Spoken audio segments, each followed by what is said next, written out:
నమస్కారం ఘంటారావానికి స్వాగతం. ముందుగా ప్రధానాంశాలు. నేటి నుంచి దావోస్లో సీఎం రేవంత్ రెడ్డి పెట్టుబడుల వేట. ప్రపంచ ఆర్థిక సదస్సు వార్షిక సమావేశాలకు హాజరు.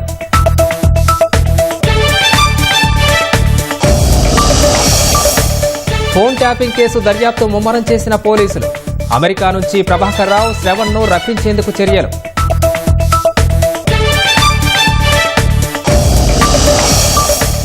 నార్త్ సిటీ కారిడార్ల నిర్మాణంపై ప్రత్యేక దృష్టి సారించిన మెట్రో రైల్. సరికొత్త సాంకేతికతకి శ్రీకారం చుట్టబోతున్నట్లు ఎన్వీఎస్ రెడ్డి వెల్లడి. అమెరికా అధ్యక్షుడిగా నేడు ట్రంప్ ప్రమాణ స్వీకారం. రాత్రి 10:30కి పదవీ బాధ్యతలు స్వీకరించనున్న డొనాల్డ్.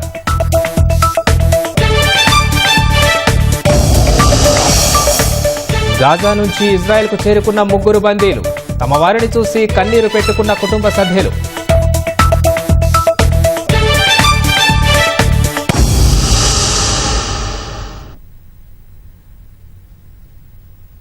పెట్టుబడులు ఆకర్షించడమే లక్ష్యంగా సీఎం రేవంత్ రెడ్డి సారథ్యంలోని తెలంగాణ రైజింగ్ బృందం ఇవాల్టి నుంచి దావోస్లో పర్యటించనుంది. ప్రపంచ ఆర్థిక సదస్సు వార్షిక సమావేశాల్లో పాల్గొనడంతో పాటు దేశ విదేశాలకు చెందిన పారిశ్రామికవేత్తలు, వివిధ రంగాలకు చెందిన నిపుణులతో చర్చలు జరపనుంది. ఇప్పటికే 3 రోజులు సింగపూర్లో పర్యటించిన ఈ బృందం 4,000 కోట్ల పెట్టుబడులు ఆకర్షించడంతో పాటు ఐటీఈతో యంగ్ ఇండియా నైపుణ్య వర్సిటీ ఒప్పందం చేసుకుంది. ముఖ్యమంత్రి రేవంత్ రెడ్డి సారథ్యంలోని తెలంగాణ రైజింగ్ ప్రతినిధి బృందం 3 రోజుల సింగపూర్ పర్యటన ముగిసింది. ఇవాల్టి నుంచి దావోస్లో పర్యటించనుంది. 4 రోజుల పాటు జరిగే ప్రపంచ ఆర్థిక సదస్సు వార్షిక సమావేశాల్లో సీఎం రేవంత్ రెడ్డి, పరిశ్రమల శాఖ మంత్రి శ్రీధర్ బాబు, ఉన్నతాధికారులు పాల్గొంటారు. అంతర్జాతీయ వేదికపై తెలంగాణలో పరిశ్రమల ఏర్పాటుకు ఉన్న సానుకూలతలను వివరించడం సహా హైదరాబాద్ను ప్రపంచ స్థాయి పెట్టుబడుల గమ్యస్థానంగా పరిచయం చేయనున్నారు.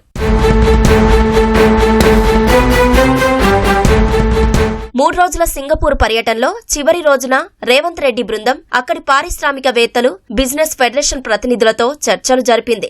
ఇండియన్ ఓసియన్ గ్రూప్ వ్యవస్థాపకుడు సీఈఓ ప్రదీప్తో బిశ్వాస్, డీబీఎస్ కంపెనీ ఉన్నత స్థాయి ప్రతినిధులు Lim Him Chaun, Amit Sharma, Blackstone, Singapore senior MD chairman Gautam Banerjee, Blackstone real estate senior MD Peng Weitan, Meinhardt group CEO Omar షాజాద్తో చర్చలు జరిపింది. హైదరాబాద్ లో పెట్టుబడులు పెట్టేందుకు ఉన్న అవకాశాలు, ప్రభుత్వ విధానాలు వివరించారు. ఈ పర్యటనలో Singapore Institute of Technical Education ఐటీఈతో తెలంగాణ యంగ్ ఇండియా నైపుణ్య విశ్వవిద్యాలయం కీలక ఎంఓయూ చేసుకుంది. హైదరాబాద్ లోని ఫ్యూచర్ సిటీలో 3,500 కోట్ల పెట్టుబడితో అత్యాధునిక కృత్రిమ మేధ ఆధారిత డేటా సెంటర్ ఏర్పాటుకు ST Telemedia Global Data Centre ఒప్పందం చేసుకుంది. హైదరాబాద్ లో 450 కోట్లతో భారీ ఐటీ పార్క్ ఏర్పాటుకు క్యాపిటల్ ల్యాండ్ కంపెనీ ముందుకొచ్చింది. రాష్ట్రంలో సెమీ కండక్టర్ల తయారీ పరిశ్రమలు, పెట్టుబడి అవకాశాలపై సింగపూర్ సెమీ కండక్టర్ ఇండస్ట్రీ అసోసియేషన్తో సీఎం రేవంత్ రెడ్డి బృందం కీలక చర్చలు జరిపింది.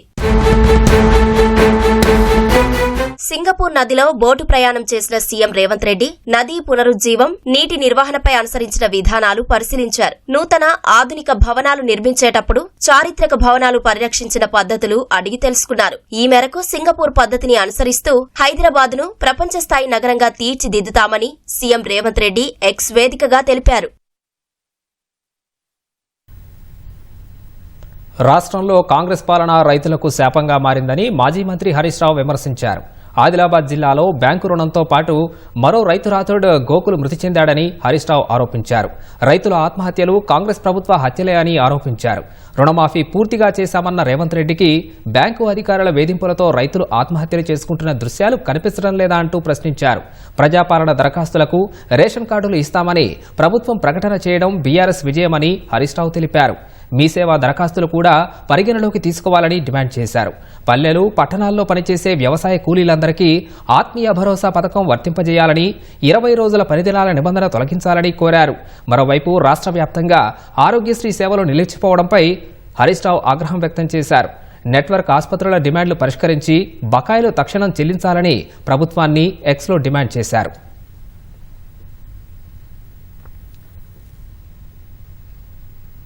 ముఖ్యమంత్రి రేవంత్ రెడ్డి పర్యటనలు, ప్రచారాలు తప్ప పాలనపై దృష్టి పెట్టకుండా పబ్బం గడుపుతున్నాడని కుత్బుల్లాపూర్ ఎమ్మెల్యే కేపీ వివేకానంద ఆరోపించారు. గతేడాది దావోస్ పర్యటనలో రేవంత్ తెచ్చానని చెప్పుకున్న 40,000 కోట్లలో అంతా స్కామ్ అని ఆక్షేపించారు. 4,470 కోట్ల రూపాయల పెట్టుబడులు గత ప్రభుత్వ హయాంలో వచ్చిన వాటి రెన్యువల్వే అని స్పష్టం చేశారు. ముఖ్యమంత్రి పర్యటన వల్ల ఒరిగిందేమీ లేదన్న వివేకానంద రాష్ట్రంలో అయోమయ పరిస్థితిలో సృష్టించి పెట్టుబడుల్ని పిలిస్తే ఎలా వస్తాయని ప్రశ్నించారు. ప్రభుత్వ వైఫల్యాలను ప్రజాక్షేత్రంలో చట్టసభల్లో ఖచ్చితంగా ఎండగడతామని మరోసారి ఆయన స్పష్టం చేశారు. మరి ముఖ్యమంత్రి గారు తను ముఖ్యమంత్రి గారని నిరూపించుకోవడానికి, తను చెప్పుకోవడానికి, తను అందరూ గుర్తించాల ముఖ్యమంత్రిగానే చేసే ప్రయత్నంలో భాగంగానే తమ పర్యటనలు కనపడుతున్నాయి తప్ప నిజంగా వారి పర్యటనల ద్వారా రాష్ట్రానికి ఏమైనా లాభం చేకూరుతుంది, ఏమైనా పెట్టుబడులు వస్తున్నాయంటే మాత్రం ఇలాంటి లాభం జరగట్లేదని చెప్పి సుస్పష్టంగా చాలా సందర్భాల్లో బీఆర్ఎస్ పార్టీ నిరూపించింది. వారి వ్యవహారం ఏ రకంగా ఉందంటే గత కేసీఆర్ గారి ప్రభుత్వంలో చేసిన దానికంటే మేము బాగా చేస్తున్నామని చెప్పే ప్రయత్నం, గత ప్రభుత్వంలో అన్ని తప్పులు జరిగాయని చెప్పి నిరూపించే ప్రయత్నమే తప్ప ప్రజలకి చక్కటి పరిపాలన అందించాలా, ప్రజలు తమకు అవకాశం ఇచ్చారు నిలబెట్టుకోవాలనే ప్రయత్నం ఎప్పుడు కూడా కనపడలేదు. మరి వారి ఒక్కటి మాటలో చెప్పాలంటే రేవంత్ రెడ్డి గారి కాంగ్రెస్ ప్రభుత్వం వ్యవహారం ఏ రకంగా ఉందంటే మరి పులిని చూసి నక్క వాతలు పెట్టుకునే రకంగా వారికి వ్యవహార శీలి కనపడతా ఉంది. గత ప్రభుత్వం రాష్ట్రాన్ని అప్పుల కుప్పగా మార్చినప్పటికీ కాంగ్రెస్ సర్కార్ 4 ప్రతిష్టాత్మక పథకాలు అమలు చేసేందుకు సిద్దమైందని ఎక్సైజ్ శాఖ మంత్రి జూపల్లి కృష్ణారావు తెలిపారు. నిజామాబాద్ కలెక్టరేట్లో రైతు భరోసా, ఆత్మీయ భరోసా, ఇందిరమ్మ ఇళ్లు, రేషన్ కార్డులపై అధికారులు స్థానిక ప్రజాప్రతినిధులతో సమన్వయ సమావేశం నిర్వహించారు. ఎలాంటి పక్షపాతం లేకుండా అర్హులందరికీ లబ్ధి చేకూర్చేలా పనిచేయాలని అధికారులకు మంత్రి సూచించారు. బీఆర్ఎస్ ప్రభుత్వం ఇచ్చిన రేషన్ కార్డుల కంటే తొలగించడమే ఎక్కువగా ఉన్నాయని విమర్శించారు. అంతకుముందు నిజామాబాద్లో తాగునీటి, పారిశుద్ధ్య సమస్యలకు శాశ్వత పరిష్కారం కల్పించేలా 400 కోట్ల రూపాయలతో పలు అభివృద్ధి పనులకు శంకుస్థాపనలు చేశారు. పోలీస్ కమిషనరేట్లో కొత్తగా నిర్మించిన భరోసా కేంద్రాన్ని డీజీపీ జితేంద్రతో కలిసి మంత్రి జూపల్లి ప్రారంభించారు. 2020-21 ఆ ఉప ఎన్నిక వచ్చిన సందర్భంలో ఏవైతే మళ్ళీ కొన్ని గత ప్రభుత్వంలో కొన్ని రేషన్ కార్డ్స్ ఇవ్వడం జరిగింది. అయితే అందులో కొత్తగా 6,40,000 రేషన్ కార్డ్స్ ఇవ్వడం జరిగింది. At the same time 5,98,000 ration cards తొలగించడం కూడా జరిగింది. ఏ లక్ష్యాన్ని నిర్దేశించిందో ఆ లక్ష్యం చేరడం కోసం కేవలం డబ్బులు మిగిలించుకోవాలనో అర్హత ఉన్న వాళ్ళని పక్క పెట్టాలనేటువంటి ఆలోచన ఏమాత్రం కూడా ఈ ప్రభుత్వానికి కాంగ్రెస్ ప్రభుత్వానికి ఈ ముఖ్యమంత్రి రేవంత్ రెడ్డి గారికి మాకెవరికి కూడా అటువంటి ఆలోచన లేదు. ఆరోగ్యశ్రీ సేవలపై హరీష్ రావు వ్యాఖ్యలను వైద్యారోగ్య శాఖ మంత్రి దామోదర రాజనరసింహ ఖండించారు. బీఆర్ఎస్ హయాంలో నెట్వర్క్ ఆసుపత్రులకు డబ్బు చెల్లించకుండా 30 కోట్ల మేర బకాయిలు పెట్టిపోయారని మండిపడ్డారు. ప్యాకేజీల ధరలను పెంచలేదని ధ్వజమెత్తారు. కాంగ్రెస్ ప్రభుత్వం ఒక్కో సమస్యను పరిష్కరిస్తోందని తెలిపారు. పాత బకాయిలతో కలిపి 1,130 కోట్లను ఆరోగ్యశ్రీ ఆసుపత్రులకు చెల్లించామన్నారు. ప్రతి నెల నిధులు విడుదల చేస్తున్నామని, ప్యాకేజీలను రివైజ్ చేసి 22% పెంచినట్లు గుర్తు చేశారు. నెట్వర్క్ ఆసుపత్రుల యాజమాన్యాలు ప్రస్తావించిన ఇతర సమస్యలను పరిష్కరించే దిశగా చర్యలు తీసుకుంటున్నట్లు మంత్రి ఎక్స్లో వివరించారు.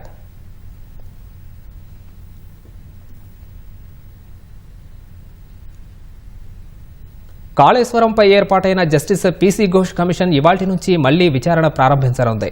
గతంలో ఆర్థిక మంత్రిగా విధులు నిర్వర్తించిన ప్రస్తుత ఎంపీ ఈటెల రాజేందర్, గతంలో సాగునీటి పారుదల శాఖ మంత్రిగా పనిచేసిన హరీష్ రావులను ఈ వారంలో విచారణకు పిలిచే అవకాశం ఉంది. ఈ మేరకు వారిద్దరిని నోటీసులు పంపేందుకు కమిషన్ ఏర్పాట్లు చేస్తున్నట్లు సమాచారం. నిధుల కేటాయింపు, Kaleshwaram lift irrigation project corporation ఏర్పాటు, పలు సంస్థల నుంచి రుణాలు, వడ్డీల చెల్లింపుపై గత విచారణలో కమిషన్ పలు అంశాలు నమోదు చేసింది. ఇప్పుడు ఆయా అంశాలకు సంబంధించి ప్రభుత్వ స్థాయిలో ఏం జరిగిందని అప్పుడు ఆర్థిక మంత్రిగా పనిచేసిన ఈటెల రాజేందర్ను ప్రశ్నించే అవకాశం ఉన్నట్లు తెలుస్తోంది. బ్యారేజీల నిర్మాణంపై తీసుకున్న నిర్ణయాలపై నీటిపారుదల శాఖ మంత్రిగా పనిచేసిన హరీష్ రావును ప్రశ్నించనున్నట్లు సమాచారం. వచ్చే నెలలో జస్టిస్ పీసీ ఘోష్ కమిషన్ ప్రభుత్వానికి ప్రాథమిక నివేదిక సమర్పించే అవకాశాలున్నాయి.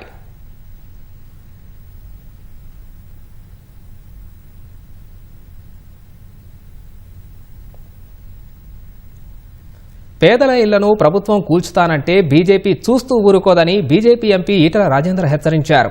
హైదరాబాద్లోని జవహర్ నగర్, అరుంధతి నగర్ వాసుల ఇళ్లను కూల్చుతున్నారంటూ ఆగ్రహం వ్యక్తం చేశారు. అరుంధతి నగర్లోని భూములకు రాష్ట్ర ప్రభుత్వానికి సంబంధం లేదన్న ఈటల అవి రక్షణ శాఖకు చెందినవని స్పష్టం చేశారు. గతంలో కుటుంబ నియంత్రణ చేసుకున్న 1705 మందికి భూములిచ్చారని, కొన్నేళ్లుగా పేదలు అక్కడే నివాసముంటున్నారని తెలిపారు. అరుంధతి నగర్లో భూమాయ కొనసాగుతోందని ఆరోపించారు. చిరు వ్యాపారులు, నిర్మాణ రంగ కార్మికులు, నిరుపేదలు కొనుక్కొని కట్టుకున్న ఇళ్లకు కూర్చితే సహించేది లేదని ఈటల స్పష్టం చేశారు. భూములు రాష్ట్ర ప్రభుత్వానికి సంబంధించిన భూములు కావు. ఈ భూములు ఎక్సర్విస్కి సంబంధించినటువంటి సొసైటీకి సంబంధించిన భూములు మాత్రమే. ఈ భూముల్ని రియల్ ఎస్టేట్ వ్యాపారులకు మాజీ సైనికులు అమ్ముకుంటే ఆ రియల్ ఎస్టేట్ వ్యాపారులు ప్లాట్ చేస్తే 60 గజాల చొప్పున 80 గజాల చొప్పున వాళ్ళు కొనుక్కొని నివాసం ఉంటారు. ఇవాళ పెద్దవాళ్ళ జోలికి వీళ్ళు పోయే ప్రసక్తి లేదు. ఎకరం ఆక్రమించుకున్నాడు ఎవరైనా ఉండి ఎకరం కొనుక్కొని కట్టుకున్నాడు వాళ్ళ జోలికి పోయే ప్రసక్తి లేదు, కానీ చిన్న వాళ్ళ జోలికి పోయే ప్రయత్నం చేస్తున్నారు. మేము ఒకటే హెచ్చరిక చేస్తా ఉన్నాం, పేదల జోలికొచ్చి పేదల ఇళ్లు కూల్చివేస్తే చూస్తూ ఊరుకోవడానికి భారతీయ జనతా పార్టీ సిద్ధంగా లేదు. దేనికంటే దానికి, ఎక్కడికంటే అక్కడికి కొట్లాడడానికి భారతీయ జనతా పార్టీ వాళ్ళకి అండగా ఉందని చెప్పి హెచ్చరిస్తా ఉన్నాం. మంత్రి ఉత్తమ్ కుమార్ రెడ్డి అధికారం చేపట్టిన ఏడాది గడిచిన బ్రిజేష్ కుమార్ ట్రైబ్యునల్ చెప్పిన అంశాలపై కనీసం అవగాహన లేకపోవడం శోచనీయమని మాజీ ఎంపీ వినోద్ కుమార్ అన్నారు. కృష్ణానదీ జలాల పంపకం విషయంలో మంత్రి ఉత్తమ్ మాజీ సీఎం కేసీఆర్పై చేసిన వ్యాఖ్యలను ఖండించారు.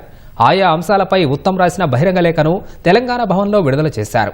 సెక్షన్ 3 ప్రకారం నదీ జలాల పంపకం విషయం ఇటీవలే తెరపైకి వచ్చినట్లుగా ఉత్తమ్ మాట్లాడడం సరికాదన్నారు. కేంద్రం వినతి వల్లే సుప్రీంకోర్టులో పిటిషన్ విత్డ్రా చేసుకున్నట్లు తెలిపారు. ఆ తర్వాతే బ్రిజేష్ కుమార్ ట్రైబ్యునల్కి కేంద్రం రిఫర్ చేసినట్లు వివరించారు. అనంతరం గతేడాది అక్టోబర్లో దీన్ని 2 రాష్ట్రాల నీటి పంచాయతీగా ట్రైబ్యునల్ తేల్చిందన్నారు. ఇంత చేసిన తమకు కృష్ణా జలాల పంపకం గురించి అవగాహన లేదని మంత్రి ఉత్తమ్ మాట్లాడడాన్ని వినోద్ తప్పుపట్టారు. దమ్ముంటే కాంగ్రెస్ నాయకులు బహిరంగ చర్చకు రావాలని సవాల్ విసిరారు. తెలంగాణ ఏర్పడ్డ నెల రోజుల్లో పట్టే స్పందించి సుప్రీంకోర్టులో పిటిషన్ వేస్తాము, సెక్షన్ 3 కింద మీరు దీనిపైన రిఫర్ చేయండి అని చెప్పి లేఖ రాసినటువంటి వ్యక్తి తెలంగాణ రాష్ట్ర తొలి ముఖ్యమంత్రి కేసీఆర్ గారు. మీరు నేను ఇంకొకటి అన్నారు, ఏది ఆంధ్రప్రదేశ్కు ఎట్లా ఒప్పుకున్నావు, ఏది 299:512 టీఎంసీ నీళ్లను ఎట్లా ఒప్పుకున్నావు అని అంటారు. That was only for the first year అని కూడా చెప్పిన ఆ రోజు మినిట్స్ రాసినాం. మినిట్స్ చదువు, ఎందుకంటే కొత్త రాష్ట్రం ఏర్పడ్డది, నీ ప్రాజెక్టులే లేవు. ఇలా పాలమూరు ఎత్తిపోతల పథకం ఇలా దానికి నిర్మించడానికి కేటాయింపుల కోసం కొట్లాడుతున్నాం మనం. ఇప్పుడు ఆ రోజు సముద్ర పాలయ్యే నీళ్లు వాడుకోండి అని చెప్పినాం. పెద్దపల్లి జిల్లాలోని నంది పంప్ హౌస్ నుంచి నందిమేడారం రిజర్వాయర్లోకి ఎత్తిపోతలు ప్రారంభించారు. నందిమేడారం రిజర్వాయర్లో నీటి మట్టం పూర్తిగా తగ్గడంతో ధర్మారం, వెల్గటూరు మండలాలకు తాగునీటి సమస్య ఏర్పడగా రైతులు ప్రభుత్వ విప్ లక్ష్మణ్ కుమార్ను కలిసి రిజర్వాయర్ నింపాలని కోరారు. ఆయన చొరవతో 2 రోజుల క్రితం ఎల్లంపల్లి జలాశయం నుంచి వేమునూరు పంపు ద్వారా ఎత్తిపోతలు మొదలుపెట్టారు. ఈ క్రమంలో మోటార్లు మొరాయించడంతో నీటిని ఎత్తిపోయలేని పరిస్థితి తలెత్తింది. అధికారులు కాళేశ్వరం ఎత్తిపోతల పథకంలో భాగంగా నంది పంప్ హౌస్ నుంచి నందిమేడారం రిజర్వాయర్లోకి ఎత్తిపోతలు చేపట్టారు. 6వ మోటార్ను నడిపిస్తూ 3150 క్యూసెక్కుల నీటిని నంది రిజర్వాయర్లోకి వదులుతున్నారు.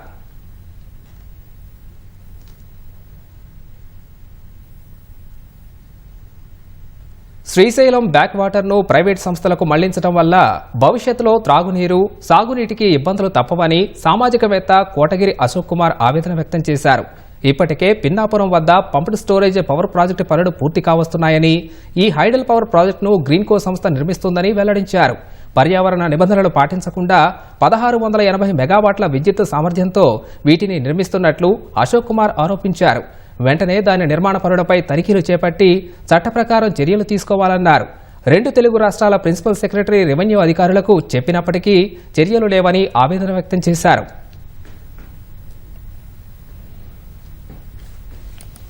ఇప్పుడు ఇక్కడ జరిగే ఫ్యూచర్ ఎఫెక్ట్ ఏంటంటే, ఈ పాలమూరు రంగారెడ్డి కానీ కొడంగల్ లిఫ్ట్ కానీ మనం నీళ్లు తీసుకోవాలంటే లిఫ్ట్ ఇరిగేషన్సే. అక్కడ ఓన్లీ గ్రావిటీ మీద వెళ్ళిపోతాయి నీళ్లు. అది రైతాంగం, రాయలసీమ రైతాంగానికి లేకుంటే మద్రాసు తాగునీళ్ళకు కూడా ఫ్యూచర్లో ఎఫెక్ట్ ఇచ్చే అవకాశం ఉంది. ఎందుకంటే శ్రీశైలం డ్యాములో ఐడియల్ ప్రాజెక్ట్ మొదలుపెట్టిన 770 మెగావాట్లు ఉంటే దాని తర్వాత ఇరిగేషన్ ప్రాజెక్ట్ రూపాంతరం చెందింది. ఇక్కడ వచ్చింది ఏంటంటే ఇప్పుడు వీడు 1680 megawatt proposed from the Pinnapuram pumped storage plant నుంచి. ఈ నీరు రేపు ఫర్దర్ అక్కడ నుంచి గండికోట రిజర్వాయర్కి, అక్కడ మళ్ళీ ఇంకో పవర్ ప్లాంట్ తయారవుతుంది. అంటే ఇంకొక 5-6 సంవత్సరాల్లో ఈ శ్రీశైలం బ్యాక్వర్డ్స్ అని కంప్లీట్గా hijacked by the private companies.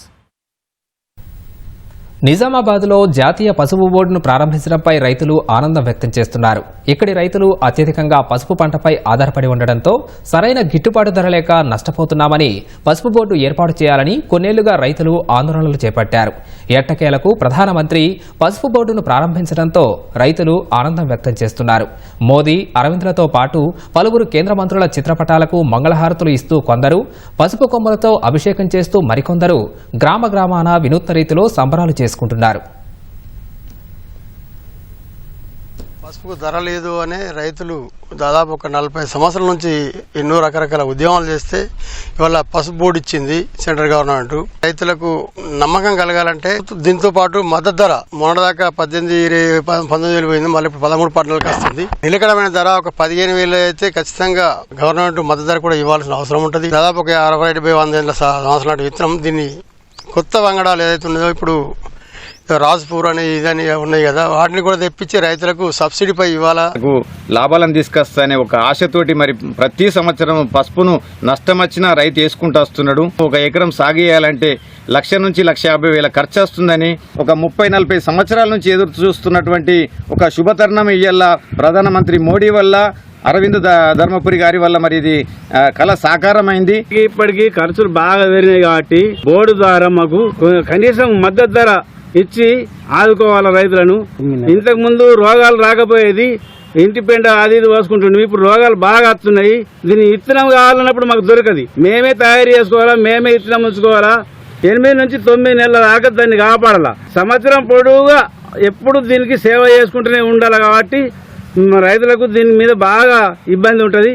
కొద్దిగా గవర్నమెంట్ మద్దతు ధర ప్రకటించాలా, దీనికి ఒక నిర్ణయం ఉండాలి. ఇంకొకటి ఇన్సూరెన్స్ అనేది కల్పించాలా. నాగర్ కర్నూలు జిల్లా అమరాబాద్ అడవుల్లో పర్యటించే సందర్శకులకు పులులు కనువిందు చేస్తున్నాయి. పర్యటనకు వచ్చిన పర్యాటకులను సాయంత్రం సఫారీకి వెళ్లి తిరుగు పయనమవుతుండగా గుండం దారిలో పులి కనిపించింది. ముందుకు వెళ్లిన వాహనాన్ని వెనక్కి తీసుకొచ్చి సందర్శకులకు పులిని చూపించారు.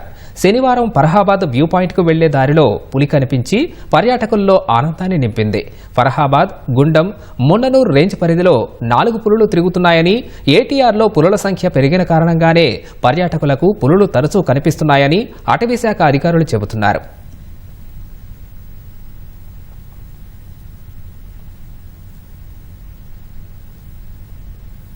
గంజాయి కట్టడికి పోలీసులు ఎన్ని చర్యలు చేపడుతున్నా నిత్యం ఎక్కడో ఒక చోట సరుకు వెలుగు చూస్తూనే ఉంది. అంతర్రాష్ట్ర గంజాయి విక్రయదారుణ్ణి అరెస్ట్ చేసిన పోలీసులు అతని నుంచి 15,50,000 విలువైన 62 కిలోల గంజాయి, ఓ మొబైల్ ఫోన్ స్వాధీనం చేసుకున్నారు. మధ్యప్రదేశ్కు చెందిన రాజు ప్రస్తుతం రామగుండంలో నివసిస్తూ ఐస్ క్రీం వ్యాపారం చేస్తున్నాడు. ఆయనకి ఒడిశాకు చెందిన సుభాష్ అనే వ్యక్తి నుంచి గంజాయి కొనుగోలు చేసి కస్టమర్లకు సరఫరా చేస్తుంటాడు. కాచిగూడ రైల్వే స్టేషన్ వెళ్లేందుకు నల్గొండ చౌరస్తాలో ఆటో ఎక్కేందుకు ప్రయత్నిస్తున్న నిందితుణ్ణి విశ్వసనీయ సమాచారంతో పోలీసులు అదుపులోకి తీసుకున్నారు. అతనిపై వైజాగ్, పాల్వంచలో గంజాయి సరఫరాకు సంబంధించి 2 కేసులు ఉన్నట్లు పోలీసులు తెలిపారు. రోజు on the tip off information ఈ commissioner's task force south east zone team, Chadarghat local police Raju name వ్యక్తులు అప్రెండ్ చేశారు. From him police recovered 62 kg of ganja. ఈ రాజు వ్యక్తి on the order from the Purushottam ఈ ఒడిశాలో వెళ్తారు. నిన్న he bought the ganja from Ramagundam to Hyderabad. When police got the information, immediately police apprehended the accused person. Presently, ఒక వ్యక్తి police కి కస్టడీలోని, ఇద్దరు వ్యక్తి అబ్స్కాండింగ్ ఉంది. నార్త్ సిటీ మెట్రో కారిడార్ల నిర్మాణ కసరత్తుపై హైదరాబాద్ మెట్రో రైల్ ప్రత్యేక దృష్టి సారించింది. ప్యారడైజ్ మేడ్చల్, జేపీఎస్ శామీర్పేట 2 మార్గాలకు సంబంధించి క్షేత్రస్థాయి అధ్యయనం ప్రారంభించింది. Metro rail MD NVS Reddy కాలినడకన తిరిగి ఇంజనీరింగ్ పరంగా ఎదురవుతున్న సంక్లిష్టతలపై అధికారులకు దిశానిర్దేశం చేశారు. హైదరాబాద్ 2వ దశ మెట్రో నిర్మాణంలో సరికొత్త ఇంజనీరింగ్ సాంకేతికతకు శ్రీకారం చుట్టబోతున్నట్లు ఎన్వీఎస్ రెడ్డి తెలిపారు. హైదరాబాద్ ఉత్తర ప్రాంతానికి మెట్రో రైలు అనుసంధాన కారిడార్లపై కసరత్తు జోరందుకుంది. ప్రతిపాదిత 23 కిలోమీటర్ల ప్యారడైజ్ మేడ్చల్ మార్గం, జేబీఎస్ నుంచి శామీర్పేట్ 22 కిలోమీటర్ల మార్గానికి సంబంధించి డీపీఆర్ తయారీ కార్యాచరణ వేగవంతమైంది. ఈ మేరకు ప్రతిపాదిత కారిడార్ అలైన్మెంట్లో ఇంజనీరింగ్ సవాళ్లను అధిగమించేందుకు మెట్రో రైలు ఎండీ ఎన్వీఎస్ రెడ్డి సీనియర్ ఇంజనీర్లు సాంకేతిక సలహాదారులతో కలిసి క్షేత్రస్థాయి పరిశీలన చేశారు. ఇదే 2 మార్గాల్లో ఎలివేటెడ్ కారిడార్ల నిర్మాణానికి హెచ్ఎండీఏ సన్నాహాలు చేస్తోంది. దీంతో కారిడార్ల నిర్మాణంలో ఇంజనీరింగ్ పరంగా ఎదురవుతున్న సంక్లిష్టతలను ఎన్వీఎస్ రెడ్డి గుర్తించారు.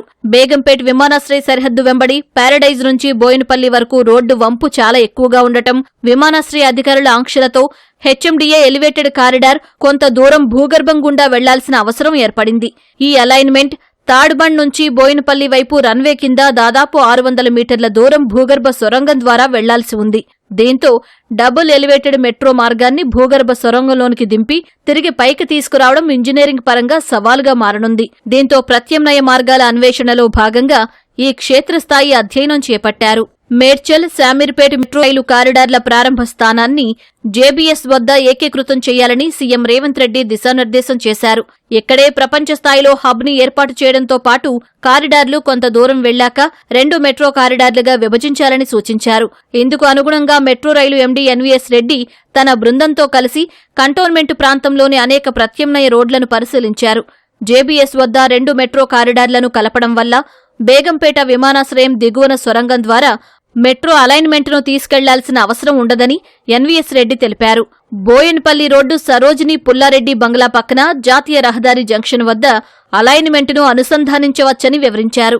అక్కడ నుంచి జాతీయ రహదారి సర్వీస్ రోడ్డుపై మెట్రో స్తంభాలను, వయాడక్టును, హైవే ఫ్లైఓవర్లకు అంతరాయం కలగకుండా నిర్మించవచ్చని వెల్లడించారు. దీంతో మేడ్చల్, జేబీఎస్, ఎంజీబీఎస్, చంద్రాయణగుట్ట విమానాశ్రయ అనుసంధానం కూడా పూర్తవుతుందని తెలిపారు. తద్వారా దాదాపు 60 కిలోమీటర్ల మెట్రో కారిడార్ అందుబాటులోకి వస్తుందని ఎన్వీఎస్ రెడ్డి తెలిపారు. ఇక జేబీఎస్ శామీర్పేట మెట్రో అలైన్మెంట్లో సికింద్రాబాద్ క్లబ్ సమీపంలోని ప్రస్తుత మొదటి మెట్రో పిల్లర్ నుంచి డబుల్ ఎలివేటెడ్ స్ట్రక్చర్గా కరీంనగర్ హైవేపై హెచ్ఎండీఏ నిర్మించబోయే ఎలివేటెడ్ కారిడార్పై నేరుగా పంపించవచ్చని వివరించారు. ఉత్తర తెలంగాణ జిల్లాల నుంచి వచ్చేవారితో పాటు మహానగర నలుమూలల నుంచి వచ్చేవారి రవాణా అవసరాలు తీర్చేలా జేబీఎస్ ను ప్రపంచస్థాయి మెట్రో హబ్గా తీర్చిదిద్దుతామని ఎన్వీఎస్ రెడ్డి తెలిపారు. ఇందుకోసం జేబీఎస్ పరిసరాల్లో రాష్ట్ర ప్రభుత్వం, రక్షణ శాఖకు చెందిన సుమారు 30 ఎకరాల భూమిని సేకరిస్తామని తెలిపారు. అమెరికా 47వ అధ్యక్షుడిగా డొనాల్డ్ ట్రంప్ ఇవాళ పగ్గాలు చేపట్టనున్నారు. భారత కాలమానం ప్రకారం రాత్రి 10:30 ప్రమాణ స్వీకారం చేయనున్నారు. ఇప్పటికే ట్రంప్ కుటుంబంతో కలిసి వాషింగ్టన్ చేరుకున్నారు. ఆయన ప్రమాణ స్వీకారోత్సవానికి భారత్ తరపున విదేశాంగ శాఖ మంత్రి జైశంకర్, చైనా ఉపాధ్యక్షుడు, ఇంకా వివిధ దేశాల ముఖ్య నేతలు హాజరు కానున్నారు. డొనాల్డ్ ట్రంప్ ప్రమాణ స్వీకార కార్యక్రమానికి సర్వం సిద్దమైంది. వాషింగ్టన్ డీసీ క్యాపిటల్ హిల్లోని రోటుండా ఇండోర్ ఆవరణలో ప్రమాణ స్వీకారోత్సవం జరగనుంది. సాధారణంగా క్యాపిటల్ భవనం మెట్లపై అమెరికా అధ్యక్షుడిగా ప్రమాణం చేస్తుంటారు. అయితే అతి శీతల వాతావరణ పరిస్థితుల కారణంగా బహిరంగ ప్రదేశంలో కాకుండా ఇండోర్ ఆవరణలో ట్రంప్ ప్రమాణం చేయనున్నారు. దాదాపు 25,000 బలగాలతో ఫెడరల్ అధికారులు భద్రతా ఏర్పాట్లు చేశారు. ఉదయం తొలుత సెయింట్ జాన్స్ ఎపిస్కోపల్ చర్చిలో ట్రంప్ ప్రార్థనలు చేయనున్నారు. అక్కడి నుంచి శ్వేత సౌధానికి వెళ్లి ప్రస్తుత అధ్యక్షుడు జో బైడెన్, ఆయన సతీమణి ఇచ్చే తేనీటి విందులో పాల్గొంటారు. తర్వాత క్యాపిటల్ హిల్ కు చేరుకుంటారు. భారత కాలమానం ప్రకారం రాత్రి 10:30 గంటలకు అమెరికా సుప్రీంకోర్టు ప్రధాన న్యాయమూర్తి ట్రంప్ తో అధ్యక్షుడిగా ప్రమాణం చేయించనున్నారు. ఆ తర్వాత ట్రంప్ ప్రారంభోపన్యాసం చేయనున్నారు. అమెరికా ఐక్యతే లక్ష్యంగా తన ఉపన్యాసం ఉంటుందని ఇప్పటికే ప్రకటించారు. అనంతరం కాంగ్రెస్ లో జరిగే విందులో కొత్త అధ్యక్షుడి హోదాలో ట్రంప్ పాల్గొంటారు. ప్రమాణ స్వీకారోత్సవం సందర్భంగా రోజంతా సంగీత కార్యక్రమాలతో పాటు పరేడ్లను నిర్వహించనున్నారు. ట్రంప్ ప్రమాణ స్వీకారోత్సవానికి భారత్ తరపున విదేశాంగ మంత్రి జైశంకర్, ఇంకా వివిధ దేశాల ప్రత్యేక ప్రతినిధులు హాజరు కానున్నారు. పారిశ్రామిక దిగ్గజం ముఖేష్ అంబానీ దంపతులు కూడా పాల్గొంటారు. ప్రపంచ కుబేరుడు టెస్లా అధినేత Elon Musk, Meta CEO Zuckerberg, Amazon CEO Jeff Bezos, OpenAI CEO Sam Altman, Google CEO Sundar Pichai తదితరులు కూడా హాజరు కానున్నారు. మరోవైపు అధికారం చేపట్టిన తొలి రోజే వీడియో షేరింగ్ వేదిక టిక్ టాక్ సహా మొత్తం 100 ఎగ్జిక్యూటివ్ ఆర్డర్లపై ట్రంప్ సంతకాలు చేయనున్నారు. టిక్ టాక్ పై శాశ్వత నిషేధం పడకముందే అమెరికన్ కంపెనీలకు విక్రయించడానికి మరింత గడువు ఇచ్చే ఎగ్జిక్యూటివ్ ఆర్డర్ పై సంతకం చేయనున్నట్లు ప్రకటించారు. టిక్ టాక్ పై విధించిన నిషేధం శాశ్వతం కాకుండా అనేక అవకాశాలను అన్వేషిస్తామని ట్రూత్ లో ఓ పోస్టు పెట్టారు. ట్రంప్ ప్రకటనపై హర్షం వ్యక్తం చేసిన టిక్ టాక్ మాతృ సంస్థ బైట్ డాన్స్ ఆయనకు కృతజ్ఞతలు తెలిపింది. అమెరికాలో తమ సేవలను పునరుద్ధరించే పనిలో ఉన్నట్లు పేర్కొంది.